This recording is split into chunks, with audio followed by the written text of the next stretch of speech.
किसान भाइयों, कैसे हैं आप लोग। आशा करते हैं अच्छे होंगे, स्वस्थ होंगे। आप स्वस्थ होंगे तभी तो सारे आदमी स्वस्थ होंगे। किसान भाइयों, तो आपको जैसे मैंने पहले ही बताया कि हम आपके लिए लाते रहते हैं खेती बाड़ी से जुड़े हुए हर तरह के वीडियो, हर तरह की जानकारियाँ। इतना ही नहीं, किसी भी के अन्य विभागों की भी जानकारियाँ। उसी क्रम को आगे बढ़ाते हुए हम आज लेकर आए हैं खरीफ धान फसल में भूरा तना मथुआ कीट। हाँ किसान भाइयों, आप जो धान की खेती करते हैं उसमें एक भूरा तना मथुआ कीट लगता है, जिसे हम BPH भी कहते हैं। उसकी पहचान कैसे करें और उसके प्रबंधन क्या है। तो चलिए किसान भाइयों, कड़ी को ज़्यादा लंबा न करते हुए आज हम आपको बताएंगे कि धान के फसल में लगने वाले भूरा तना मथुआ कीट यानी BPH की पहचान क्या है और उसका प्रबंधन हम कैसे करेंगे, मतलब उसकी रोकथाम हम कैसे कर सकते हैं। सबसे पहले बात करते हैं कि BPH क्या होता है। खरीफ धान की फसल में भूरा तना मथुआ कीट का आक्रमण बिहार के कई जिलों में आजकल देखा जा रहा है। यह कीट धान की तनों से रस चूसकर फसल को भारी क्षति पहुंचाते हैं। हाँ किसान भाइयों, ये जो होते हैं हमारे जो BPH होते हैं, इसको हम भूरा तना मथुआ कीट यानी ब्राउन प्लांट हॉपर के नाम से जानते हैं। यह धान की तनों के रस को भारी मात्रा में चूस लेते हैं और उसको नुकसान पहुंचाते हैं। इसकी पहचान कैसे करेंगे, कैसे हम पहचानें कि ये हमारा जो कीट है वो BPH है। चलिए तो बात करते हैं कीट की पहचान। कीट की पहचान क्या है किसान भाइयों? कीट की ये पहचान है, यह कीट हल्के भूरे रंग के होते हैं। इसके बच्चे या बड़े, आप कह सकते हैं वयस्क या शिशु, दोनों पौधों के तने के आधार भाग पर रहकर चूसते हैं। मतलब जो आपके तने हैं, जहाँ पूरा पौधे हैं, जहाँ मेरी फसल है, फसल का जो मेन तना है, मेन तना के आधार भाग पर रहकर उसके रस चूसते रहते हैं। अधिक रस निकल जाने के कारण पौधे पीले पड़ जाते हैं, पौधे सीधे नहीं हो पाते हैं और वह मुड़कर वो टूट जाते हैं। आप देखेंगे कि जगह जगह पर चटाईनुमा क्षेत्र बन जाता है। मतलब आपको जो पत्तियां आपकी जालीदार बन जाती है, जिसे हॉपर बर्न कहते हैं। आपको लगेगा जैसे कि मेरा धान की फसल, धान का पौधा जल गया है। किसान भाइयों, तो हम आगे बात करते हैं कि आप इस कीट का प्रबंधन कैसे कर सकते हैं। तो इसके लिए है कि सबसे पहली बात, खेत को आप खरपतवार से मुक्त रखें। खेतों में आप खरपतवार को या जंगल झाड़ को, अतिरिक्त वो बाहरी चीज़ों को न रहने दें। दूसरा है, अनुशंसित मात्रा में नाइट्रोजन उर्वरक का प्रयोग करें। हाँ किसान भाइयों, आप नाइट्रोजन उर्वरक का प्रयोग करें तो कीड़े भी भाग जाएंगे। धान में बाली निकलते समय ध्यान रखें किसान भाइयों, जब आपके धान में बाली निकलते समय खेत में ज़्यादा जल जमाव न होने दें। जब आपके खेतों में, आपके धान के फसल में बालियाँ निकलने लगेंगी तो ध्यान दें कि उस समय हमारे खेतों में ज़्यादा पानी की मात्रा न हो।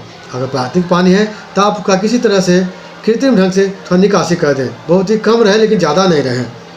चौथा है कि भूरा तना मथुआ कीट के नियंत्रण के लिए हम जो कुछ आगे दवाइयाँ बताएंगे, आप उसमें से किसी का भी छिड़काव कर सकते हैं, आप उससे मुक्ति पा जाएंगे।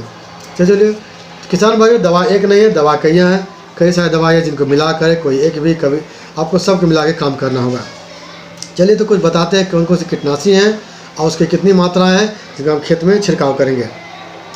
सबसे पहला आता है पाइमेट्रोजिन। किसान ध्यान देंगे, पाइमेट्रोजिन 50% WG जो भी हम बता रहे हैं वो आप मेरे स्क्रीन पर दिख भी रहा होगा। पाइमेट्रोजिन 50% WG, जिसकी मात्रा है 0.6 ग्राम प्रति लीटर। हाँ किसान भाइयों, 0.6 ग्राम प्रति लीटर की दर से आप घोल बनाएंगे। दूसरी कीटनाशक की बात करें वो है थियामेथोक्सम। हाँ किसान भाइयों, थियामेथोक्सम 25% WG, इसका आप 1 ग्राम प्रति 5 लीटर की दर से घोल बनाएंगे और अपने खेतों में छिड़काव करेंगे। तीसरा है इमीडाक्लोपिड। किसान भाइयों फिर से हम बता दें, इमीडाक्लोपिड, इसका 17.8% SL, आप इसके जो है 1 मिलीलीटर प्रति 3 ग्राम प्रति 3 लीटर में आप 1 ml का घोल बनाएंगे, अब इसका छिड़काव करेंगे। चौथा है फिप्रोनिल 40% प्लस इमीडाक्लोपिड 40% WG। हाँ किसान भाइयों, ये जो मेरी कीटनाशक दवाइयाँ हैं वो 2 दवाई को मिला के बना गया है, जो है फिप्रोनिल 40% प्लस इमीडाक्लोपिड 40%, दोनों को मिला के बनाएंगे। ये होगा 10.2 ग्राम प्रति लीटर पानी में। पाँचवें की बात करें तो वो है बुप्रोफेजिन। हाँ किसान भाइयों, बुप्रोफेजिन 20% प्लस एसीफेट 50%, ये भी 2 दवा को मिला कर बनाया गया है। बुप्रोफेजिन 20% प्लस एसीफेट 50% WP। अब 2 दवा के मिला करके इसका 1.5 ग्राम प्रति लीटर का घोल बनाएंगे और खेतों में छिड़काव करेंगे। हमको बता दें कीटनाशक की जितनी भी तरह की हमने दवाई बताई हैं वो 500 से 700 लीटर पानी में आप पानी की मात्रा में बनाएंगे और प्रति हेक्टेयर खेतों में छिड़काव करेंगे। हाँ किसान भाइयों, प्रति हेक्टेयर के लिए जो मैंने ये 5 दवाइयाँ बताएँ हैं उनकी अनुशंसित मात्रा बताई है, उसका आप 500 से 700 लीटर बनाएंगे 1 हेक्टेयर के लिए और खेतों में स्प्रे से छिड़काव करेंगे। निश्चित तौर पे आपके खेतों में जो ये BPH किट लग गए हैं, जिससे हम भूरा तना मथुआ किट भी कहते हैं, वो दूर हो जाएगा और अपने खेतों में किट से छुटकारा पा सकते हैं, अपनी फसलों को बचा सकते हैं, अपनी पैदावार को ज़्यादा कर सकते हैं। हाँ किसान भाइयों, तो आपको ये आज की जानकारी मेरी कैसी लगी हमें कमेंट में ज़रूर रखें। अगर आपको किसी तरह की सुझाव की ज़रूरत हो तो वो भी हमें बताएं, हम आपके लिए नए नए वीडियो लाते रहेंगे, उसमें सुधार करते रहेंगे और आपको उससे रूबरू कराते रहेंगे। चलिए भाइयों, तो आज के वीडियो में इतना ही तक है। आशा करते हैं आपको मेरा वीडियो पसंद आया होगा। अगर पसंद आए तो हम वीडियो को अंत में लाइक और सब्सक्राइब जरूर करें और अन्य लोगों को भी इसे शेयर करें ताकि वे लोग भी ज़्यादा से ज़्यादा शेयर करें, लाइक करें, सब्सक्राइब करें और इसका लाभ उठाएं। धन्यवाद।